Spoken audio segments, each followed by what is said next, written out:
Good morning, good afternoon, good evening, everybody. Hope everyone's doing okay today.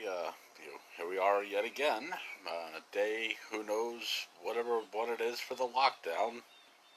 So, wanted to do a quick follow up on what I was doing last week with some of the writing tips and things like that.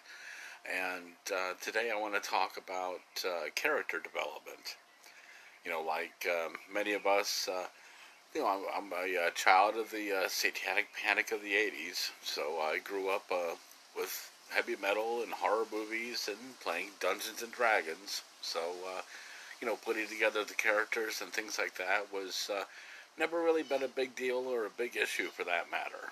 But for a lot of people, I've had a few cases of people coming in and emailing me about it and saying that that's one of the hardest things to do is trying to actually put something along those lines into place. So I just wanted to give a couple of quick pointers and, just, once again, just try to help along the way as much as I can. A little bit of some trivia, a full confession for starters. Um, all of my books do have references that are either based off of history, literature, or mythology. All three of my passions. So, in some way, shape, or form, you're going to see something like that within the course of all of my projects. And also for the trivia part, back in ancient Egypt, one of the most powerful things that a person can have for any Egyptian is a name. And so you can right off the bat think of anything in terms of for literature for starters, just so you have some ideas. Sherlock Holmes, Dirk Pitt, Achilles, Odysseus, Holden Caulfield, all these names, as soon as you, 9 times out of 10, if you say the name, you're going to automatically remember specifically which book and everything else. So, as you decide to start putting together your own character, think of it like this. This is your child. You're the parent. Congratulations. So, let's go with the basics. What's their name? How old are they? What are they wearing? What are they doing at this point in time? What type of a personality do you want to give them? Personality you can always reveal farther along the way as the story progresses, but what are some of their basic traits right now? And, excuse me, sneezed. Don't panic, I don't have it. So, anyways, traits. What are some of the more common things right now at this point in time? If this was an actual living person sitting across from you at the same table, what would they be doing? Would they be sitting there staring blankly back at you? Uh, would you try to have a conversation with them? What would you say? How would you initiate that? What type of an answer would they give back? You know, these are a few questions you can always, try to ask as you start to put it together. Other than that, what do they look like? How tall are they?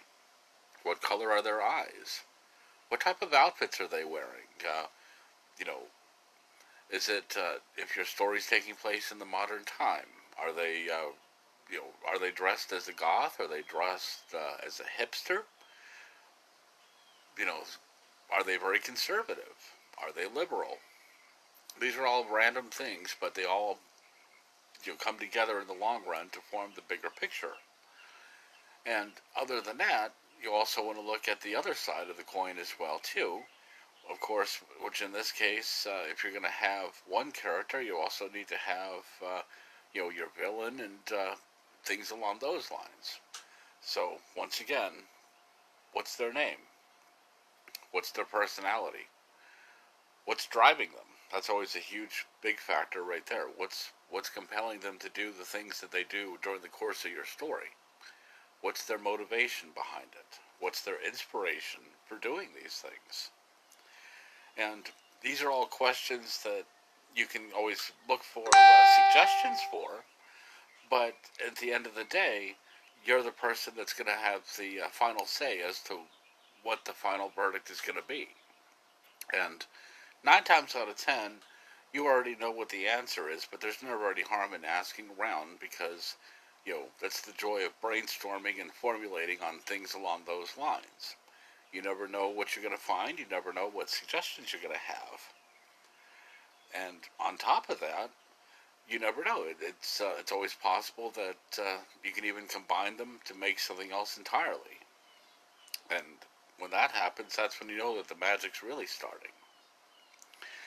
So, as you move along those lines, just remember to take everything in stride. You know, it's really not that much of a big deal. Don't panic. You can even sometimes just put together a few basic outline forms. Just write somebody's name down or a name that strikes a bell to you, and then just kind of fill in the blanks underneath that. You know, John Smith, age 24, brown hair, blue eyes, 6 feet tall.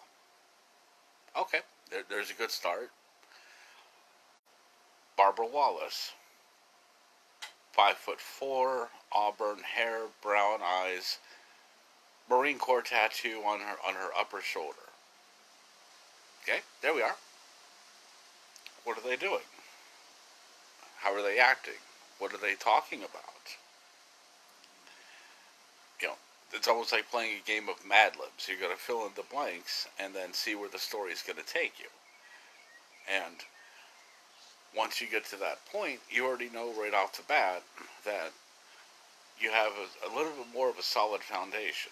You have a few characters now you can toy around with. You can play around with it almost like building your own play set. Put them in the middle of a cafe in Paris. Either before or after this whole quarantine thing. Or if you want to do a quarantine story, because everyone's looking towards doing post-apocalyptic Mad Max things again, you could go for the after effect. Barbara is stuck inside of the cafe itself. The door's already locked. There's a lot of people around. We don't know who's been contaminated. What are they doing? How is she acting? What would you do? So you see, these are all kind of fall into play right there. And then that is exactly how you build the character. You put yourself into the mindset. And you can even throw in some of your own strengths and flaws, because that's what helps to make the character stand out even more. Look at Sherlock Holmes with some of his addiction issues. And for probably one of the best prime examples right there. And, even a little bit of some Harry Potter, if you want to go for the more modern context. And other than that, all you need to do now is just kind of take it to the next level, take it to the next page. What would they be doing? Where would they go? What's going to happen next? All very pertinent questions. Now, next week, I'm going to come back on and I'm going to talk about some regular other writing tips as well, too. Some that not too many people follow these days, but it always works on my end. And you never know if it's going to help you in the long run. And, it's going to deal with doing observations and research. And, don't worry, I'm not going to ask for you to give me a 5,000 word essay in APA format or anything like that. So don't panic there.